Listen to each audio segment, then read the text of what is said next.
Hola, hola, Quinta Ola, darles la bienvenida a su espacio feminista, la Quinta Ola. Hoy vamos a tocar un tema muy potente, muy importante para nosotras desde el movimiento, la mujer y la industria cultural patriarcal que tenemos que transformar, y para eso tenemos una invitada muy especial, una amiga, productora cultural, artista, feminista, promotora de un encuentro súper potente que fuimos el año pasado, el Venezuela, además bailarina, coordinadora de un bar de Caracas donde se arman una fiesta súper potente los viernes, Utopía Bohème. Esto todo es para que nos inviten a grabar la quinta Gracias, por Utopía. supuesto. Ya saben. Y bueno, es nuestra amiga desde la casa. Estamos aquí en La Estafeta, nuestro centro cultural del cual hacemos parte. Y bueno, darle la bienvenida a María Claudia, Gracias. que además es nuestra amiga. Bienvenida, hermana.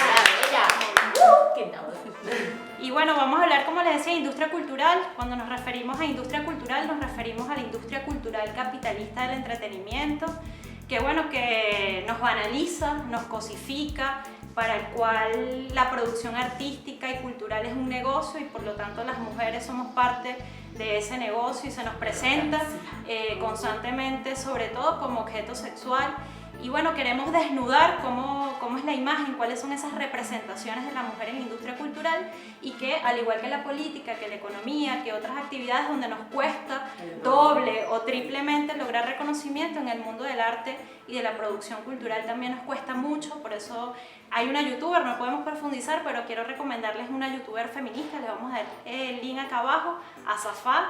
Ella tiene un trabajo muy interesante sobre el tema de las mujeres en el arte y visibiliza un poco cuál es ese papel y cuál es esa lucha que tenemos para lograr reconocimiento en el mundo de la cultura y el arte. Y bueno, queremos que sea María Claudia, desde su experiencia además como productora, que nos desnude cuáles son esas contradicciones en el mundo cultural, cómo se expresan esas desigualdades de género en el mundo del arte y de la producción cultural.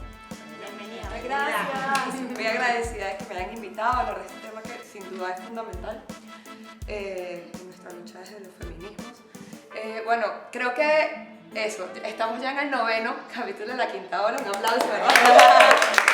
Y, o sea, en cada capítulo pareciera que llegamos a una conclusión, que es que todo esto es culpa del sistema patriarcal. Y parece una respuesta obvia, pero es que es así. Y por ejemplo, en este debate sobre la industria cultural, podríamos partir de una pregunta que, por ejemplo, se han hecho muchísimas compañeras a lo largo de la historia, como es: ¿por qué no hay artistas de mujeres del tamaño de Miguel Ángel o Picasso, etcétera, reflejadas en esta historia? Eso fue una pregunta, por ejemplo, que movilizó una historiadora en el 71, a Linda Notchling, y que ella llegó a una conclusión como la que nosotros estamos llegando. O sea, es el sistema, son las actitudes de las instituciones, un sistema educativo y un montón de dispositivos de reproducción que nos generan unas condiciones muy distintas, asimétricas, que normalizan, homogenizan, o sea, normalizan la asimetría, invisibilizan la asimetría y nos someten, nos someten a estas condiciones. Y porque al final estamos hablando acá de un debate sobre el poder. Esto es una disputa de poder. Por lo tanto, en este campo de la industria cultural nosotros podríamos plantear en dos registros esta disputa. Por un lado están las propias reglas del juego, con las que nosotros podemos entrar a jugar como productoras en el campo cultural, que tienen que ver con pensarnos nuevas arquitecturas de participación y poder, y por otro lado otras economías políticas que realmente nos permitan jugar en serio, y por el otro lado todo el tema más simbólico que tiene que ver con la creación de otros sentidos comunes, y que es ahí el tema de los contenidos y de los símbolos, de la estética que producimos desde una perspectiva feminista, por ejemplo. Ahí esta misma lucha, esta misma disputa es un propio contenido dentro de este debate de la industria cultural, y tenemos millones de ejemplos. Uno que podemos ver y que aquí también vamos a dejar los links, desde el 80, por ejemplo, un colectivo como Guerrilla Girls, que ha estado visibilizando desde una pregunta muy fundamental, que es que, para ser parte de los dispositivos hegemónicos, las mujeres tienen que entrar, entrar desnudas, ser musas, divas, Venus, para poder ser parte. O podemos tener otras actuaciones, y visibilizan temas muy importantes que vamos a trabajar ahora, como es la brecha salarial en el campo de la industria cultural, como es la invisibilización, como es la reproducción, por ejemplo, desde la crítica, desde los propios hombres en el medio, cómo nos invisibilizan, etc.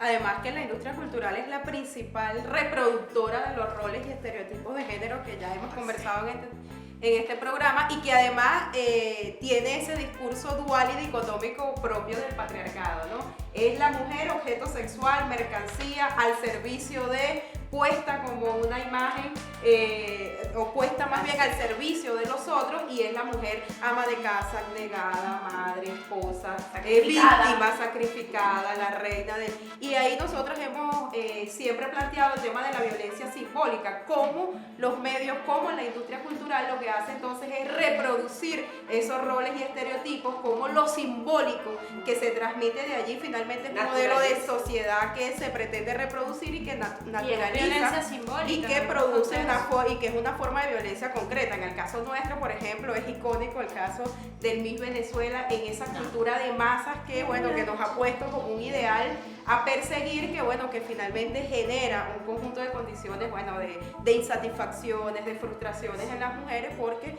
esa mujer objeto, esa mujer ideal, bueno, termina siendo como una imposición finalmente de esa industria cultural que tú decías, María Claudia, que, bueno, que forma parte de esa disputa nuestra también por el poder, por un nuevo sentido común, ¿no? Y esa industria cultural que no viene de la nada, sino que viene para afianzar un sistema, que en este caso estamos hablando del patriarcado, pero sin duda es el capitalismo como sistema hegemónico hoy, ha mutado, ¿no? Esa forma, esa figura de la mujer, ese estereotipo de mujer ha mutado durante los años, pues en un principio, por lo menos refiriéndolo a la década de los 30 o de los 40, el estereotipo de la mujer en ese momento era la de la perfecta ama de casa, la mujer que tenía que consumir, eso que era la revolución industrial y que le venía y le planteaba todo el tema de la línea blanca y su desarrollo, su máxima felicidad estaba ajustada al tema de que equipó toda su casa para poder desarrollar todas las labores del hogar felizmente. Y que hoy, ya entrado el siglo XXI, ese estereotipo de mujer, aparte de que sigue siendo la ama de casa, cumpliendo el rol de la ama de casa, trabajando a 4x4, ¿cómo es? 24x7, tiene además que ser bella, perfecta, fitness, ¿no? Porque no es nada más... tiene que ser una tipa exitosa en el trabajo, o sea, tiene que no solamente irse a ganar la vida, sino que hacerlo de una forma exitosa, porque así se lo exige, ¿no? La mujer empoderada del siglo XXI se lo exige, y nosotras creemos que, bueno, que ante esos patrones, las mujeres tenemos un estándar muy alto que cumplir, y que por supuesto este sistema nos relega a nosotros, las que no podemos entrar dentro de ese formato, pues una cantidad de frustraciones, no sentimos parte, pues no puede. Así. También vale la pena preguntarnos si es posible, si otro mundo es posible, si es posible construir otra industria cultural. Para allá vamos, bebé. El feminismo lo está ocupando todo, entre ellos está permeando la industria cultural. Las narrativas feministas están llegando incluso a los huesos más duros de la industria cultural capitalista, del cine, de la música. ¿Cómo vemos las feministas esto? ¿Nos parece positivo, negativo? ¿Qué estamos haciendo las feministas para llegar a ese sentido común que tenemos que conquistar para que las ideas de la igualdad y la justicia para las mujeres sean una realidad a escala planetaria? Entonces, bueno, nos toca un poco reflexionar sobre eso, y quiero preguntarle a María Claudia, que además participa en unos movimientos que han decidido disputarse ese sentido común, esa industria cultural capitalista, y bueno, introducir las ideas del feminismo como unas ideas justas que al final todo el mundo va a decir son justas, y el feminismo va a ser lógica. Es un discurso que está llegando y una narrativa que está llegando a todas partes. Bueno, nosotras creemos que tanto en este caso como en muchas otras batallas, hay que pensarse desde el I y no desde el lo. O sea, hay que trabajar desde todos los frentes posibles, o sea, todas las luchas posibles y todos los frentes y dispositivos posibles. Entonces, en este sentido, vemos como dos grandes contenedores. Por ejemplo, uno puede decidir disputar desde lo contracultural 100%, lo alternativo 100%, crear sus propios simulacros, sus propias reglas del juego, sus propios contenidos, sus propios medios. Eso es un nivel de la disputa, y por el otro lado está lo que nosotros llamamos el hackeo de lo que hay, lo que nos permite el sistema. Y nosotros creemos que hay que trabajar en ambos registros. Es así, no hay por qué elegir, y más cuando la disputa que estamos planteando tiene que ver con disputar un sentido común, disputar imaginario. Y eso implica hablar con la mayoría. Y para hablar con la mayoría tú tienes que transformar ese marco referencial que te permite hacer traducciones. Ese marco, acelerar el cambio en ese marco, así muchos digan, no, pero es que no es 100% revolucionario, no tiene toda la lista de chequeo de lo que es revolucionario. Bueno, está bien, pero modifique ese sentido común de la mayoría y nos permite a nosotras operar del lado izquierdo de ese marco. Y es ahí donde está la tarea. Y por ejemplo, batallas que muchas veces se invisibilizan, como lo es la representatividad. A veces dicen, ay, bueno, no sé, por ejemplo, ahorita con el caso de la sirenita, que bueno, la sirenita negra, bueno, no se modifica la historia de Disney y de la vaina, ok, pero que la sirenita en este momento sea una sirenita negra es un avance que nos permite posicionar en el marco simbólico una lucha que el feminismo negro, por ejemplo, es demasiado importante, la representatividad en la pantalla. Hay movimientos también en este sentido, en la industria cinematográfica se están tejiendo también movimientos, se hacen preguntas, no es nuevo, es desde los años 60, 70 que el feminismo está interpelando a la industria cinematográfica y le está diciendo por qué las mujeres no podemos ser directoras, por qué las mujeres no podemos ser productoras, por qué se nos reduce a una condición de objeto sexual y fantasía de guionistas y directores. Yo creo que todo este movimiento que el feminismo está impactando en este sentido es clave, y las feministas que hacemos audiovisuales lo que estamos diciendo, lo que queremos y lo que reivindicamos es que se pueda mostrar en la pantalla de la televisión, del cine, de nuestros celulares, toda la diversidad que somos como mujeres. Y en ese sentido es clave, quiero recomendarles todas las películas de Agnès Varda. Hicimos hace poco desde la Quinta Ola un ciclo de cine para mostrar cine independiente, se está haciendo cine independiente feminista. Nosotros tenemos una directora, por ejemplo, Patricia Ortega, que le mandamos un saludo desde aquí, la queremos en la Quinta Ola, que está participando, está haciendo y participando no tuviera tanta gracia en festivales, El Regreso, Yo Imposible. Bueno, proyectamos también este ciclo de cine Mujeres de la Mina. Hemos proyectado tratando de visibilizar un conjunto de cine, de producción audiovisual que le apunta a mostrar a las mujeres desde nuestra diversidad. Claro, pero justamente además ya va, modelización de la belleza, es un documental que pueden conseguir en YouTube y que además es de nuestra hermana Yecuana. Vamos a dejar el link también, Modelización de la vamos a dejar el belleza. link. Ajá, así es, pero justamente hablando lo que decía también María Claudia, de luchar desde el I, ¿no? Y tratar de hackear, si se quiere, la gran industria cultural. Si me encantó lo de la ¿verdad?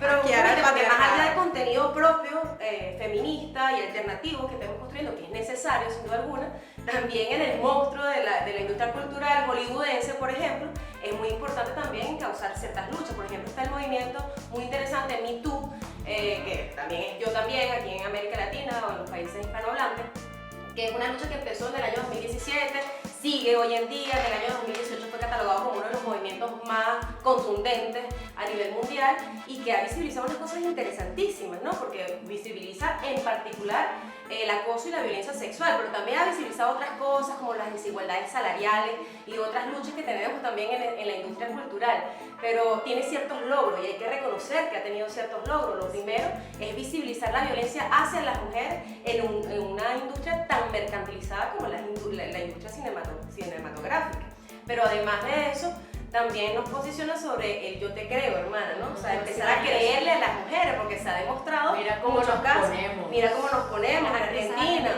Entonces, ha visibilizado muchas cosas, nos ha llamado a creerles a las mujeres y, sin embargo, tiene también como su límite, porque en muy pocos casos ha sido judicializado, se ha hecho justicia en muy pocos casos y en muchos casos se revictimiza a las víctimas del acoso sexual. Pero ha servido también de palestra política, muchas de esas actrices incluso están incursionando en la política. Bien interesante el fenómeno, pero incluso hablando del tema de la política, esto ha trascendido el mundo cinematográfico, ha llegado a la política. De hecho, tenemos unas denuncias sobre el expresidente de Costa Rica, Oscar Arias, que tiene 9 denuncias por acoso y violencia sexual, por ejemplo, por cierto, Nobel de la Paz, premio Nobel de la Paz, por ejemplo. Y a la industria musical. Y a la industria musical, vemos varios casos en América Latina, por ejemplo, vimos algunas denuncias contra grupos como la Versuit, aquí en Venezuela. El vocalista, ¿no? Exacto, ¿verdad? Un vocalista.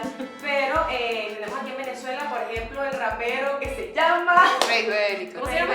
Ajá, Rey Bélico. Bien bélico. Bien bélico, cierto. Entonces, bueno, ha posicionado muchísimas cosas justamente en el mundo de la música. Las mujeres se atreven a denunciar, ¿no? Por primera vez nos estamos atreviendo. Ha habido 5 millones de tweets alrededor del Me Too, por ejemplo. Pero bueno, eso trasciende, como decía, el mundo cinematográfico y llega a la música. Y para hablar del tema de la música tenemos todo el tema del reggaetón, ¿no?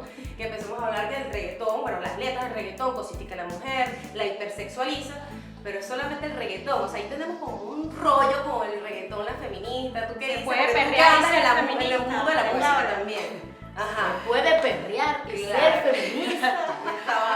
Desde mi perspectiva, Perreo por supuesto feminista que sí. existe. Si no puedo perrear, no es mi revolución. Así es. Es así, nosotras, bueno, eso es un debate súper interesante que creo que, bueno, que da para mucho, pero plantearía como un par de claves sobre eso, o sea, que más como provocaciones, ¿no? O sea, hablando también desde el Caribe, nosotras como pensamos, por un lado, que nosotros reivindicamos la construcción desde el deseo, porque operamos Así es. en el campo cultural, en la producción cultural, y el deseo es un movilizador de grandes cambios. Pero reivindicamos el placer, reivindicamos el deseo, y nosotras como cuerpas deseantes, empezando por ahí, Cuerpas. y nos deslastramos de todas esas cárceles que nos imponen. Por un lado eso, por el otro lado creo que hay dos registros en esa discusión sobre el reggaetón. O sea, una es el copamiento a la industria cultural como un fenómeno voraz que siempre hace el pop, que incorpora y homogeneiza la industria y le quita espacio a todo el resto de los géneros. Eso es un debate. Pero el otro tiene que ver con la moralización del debate, que es en donde cae el tema del reggaetón y donde se empieza a ver una perspectiva moral sobre el género, como si fuera el único ritmo caribe, por ejemplo, que tiene y la contenido salsa. misógino. Y la O sea, salsa donde yo erótica, puedo- ¿dónde me la dejas? donde yo puedo hacer un set de salsa, un set de merengue, un set de bachata y puedo tener el mismo contenido misógeno. Entonces creo que una de las cosas de mi perspectiva, por ejemplo, que liberadora sobre el tema de la danza, o sea, cuando tú pones un reggaetón en una fiesta, No lo lo primero, sientes si en tú el te cuerpo. quitas desde la perspectiva moral y heteronormada de la lectura de que yo soy un cuerpo objetivizado y cosificado y etcétera, tú ves ahí un fenómeno que emerge que tiene que ver mucho con trastocar ese rol impuesto. Un fenómeno, básicamente yo le llamaría queer, trans, pan, donde cada una de nosotras, desde su propia vivencia erótica, baila, no necesita a nadie para bailar, no está sometido a un esquema de danza rígido como puede ser la salsa o el merengue. Puedes bailar entre mujeres. Puedes bailar entre mujeres, Claro. trastocas tu género ¿Cómo es y que te dice puedes la venir canción? hasta abajo. Y como dice un gran reggaetón, eso no quiere decir que para la cama voy. Entonces, Que para la cama voy. También están como las series, ¿no? O sea, hemos hablado como de la industria musical, de la industria cinematográfica, pero hemos dicho también que el feminismo está tocando hasta Netflix o a estas grandes distribuidoras, ¿no? ¿Qué opinamos nosotros? Hay series como La Casa de Papel, House of Cards, como un conjunto de series donde vemos alguna narrativa feminista allí, no tan implícita, pero está. ¿Qué opinamos nosotros sobre esto? Un poco? bueno, y con ese tema, por ejemplo, ahorita que acaba de terminar la tercera temporada de Casa de Papel, sin spoiler, por supuesto. Pero está bueno hablar de eso porque esa es una serie donde, por ejemplo, los personajes femeninos han sido construidos con bastantes clases del feminismo, porque por supuesto, todas estamos hasta el coño del patriarcado. ¿verdad? ¡Coño! Pero ahí también vemos cómo, por ejemplo, esas mismas compañeras, ¿verdad?, que abrazan y nos muestran todas esas luchas sobre el aborto, sobre cómo puede ser una buena o mala madre, sobre tantas disputas que muestran ahí, están totalmente presas de la cárcel del amor romántico. Eso es una cosa que a mí, por ejemplo, me interpela Se vuelven muchísimo locas, dentro de la serie. O sea, como al final están eso, o sea, totalmente emocionales y sometidas a una lógica de desangramiento y sufrimiento que puede volver un proceso como el que ellas estaban. No digo No, pero otra de las series que mencionaba Jeku, House of Cards, que a mí me encantó esa serie, como saben, bueno, en la última temporada está Claire como personaje principal, como protagonista, y allí, bueno, presuntamente tenemos como una especie de contenido feminista, porque ella es presidenta, etc. Pero la realidad es que eso no es así, porque ella ejerce un poder de manera totalmente patriarcal. De hecho, es una nueva Franco. No Con hay ningún Totonita. tipo de diferencia en la manera de ejercer la política, y ahí entra entonces el debate, porque ella masculiniza demasiado la política, bueno, como de hecho es la política, y entra el debate de la necesidad de la feminización de la política. Entonces, justamente en esa intención de presuntamente incorporar contenido feminista, presuntamente, en realidad lo limitan a una especie de guerra de los sexos. Entonces, bueno, no, nunca pero superamos el target. Exacto, y ahora es una mujer y ya te ha resuelto el problema. No, no está resuelto el problema es que está intacto, si se quiere, ¿no? Sin dejar de mencionar Juego de Tronos. Claro. 8 temporadas construyendo personajes fuertes, mujeres al Arya poder, Stark. mujeres que de verdad juegan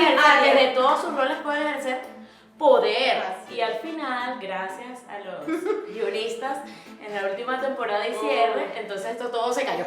Sí. De la noche a la mañana, entonces Daenerys ya, Se que volvió venía loca. construyendo todo ese personaje tan fuerte, entonces se volvió loca por amor, Exacto. termina siendo Histérica. víctima de femicidio, Además, en lo que tocó el poder se volvió loca, entonces hay un mensaje muy claro ahí, que la que más o menos tenía la fuerza y tal, bueno, se va a descubrir el mundo y no ejerce el poder, a colonizar el mundo. Y bueno, ahí perdemos, la misma cuestión, lo mismo que tú señalabas, pues al final, a pesar de que intentan darle un rol diferente a la mujer, terminan encasillándole lo mismo porque no podemos ejercer el poder porque nos volvemos locas, imagínate tú. claro que no. 8 Qué décima grande temporadas para que nos para dijera que las Ay. mujeres no estamos Ay. aptas para gobernar.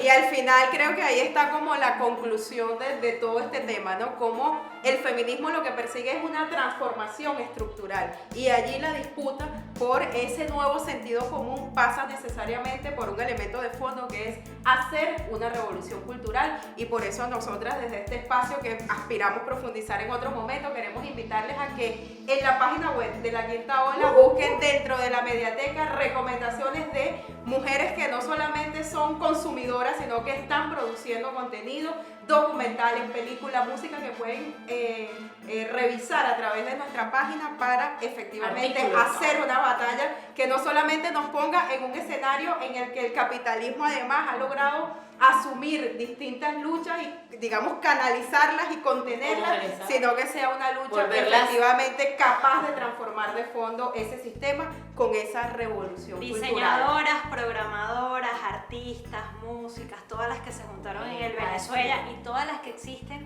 todas las compañeras que están a nivel nacional, las invitamos a sintonizar La Quinta Ola, pero Seguir también a a las intercambiar contenidos, a que nos podamos A juntar. visibilizar qué están Sí, haciendo. necesitamos construir nuestra nueva industria cultural Nuestro feminista propio- para la igualdad, para la justicia. Suscríbanse a La Quinta Y Ola. hay que seguir